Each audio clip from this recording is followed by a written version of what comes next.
प्रथम मी आमचे शिवसेना प्रमुख बाळासाहेब ठाकरेंना मानवंदना करून उद्धवजी आणि आदित्यांचे आभार मानते. प्रत्येक वेळेला म्हणजे मला वाटतं पहिल्या संपर्क प्रमुख म्हणून कोकणात 2005 ला महिला संपर्क प्रमुख हे मला दिलं गेलं होतं. तो पण एक चॅलेंजिंग जॉब होता की तिथे महिला आघाडी वाढवून दाखवणं वगैरे. त्यानंतर बिनविरोध महापौर जे गेल्या वेळेला झालं 2019 ला, तो पण एक इतिहास रचला गेला.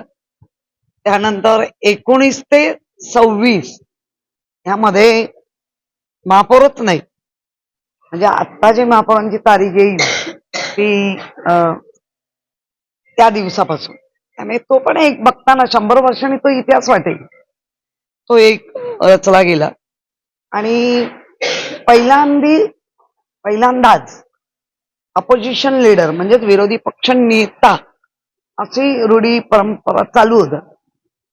उद्धवजींनी तेही बदलून दाखवलं की मोठ्या प्रमाणात आज आम्ही विरोधी पक्ष आहोत आणि ज्यांनी आयुष्यभर पक्षाबरोबर राहून प्रत्येक संकट समय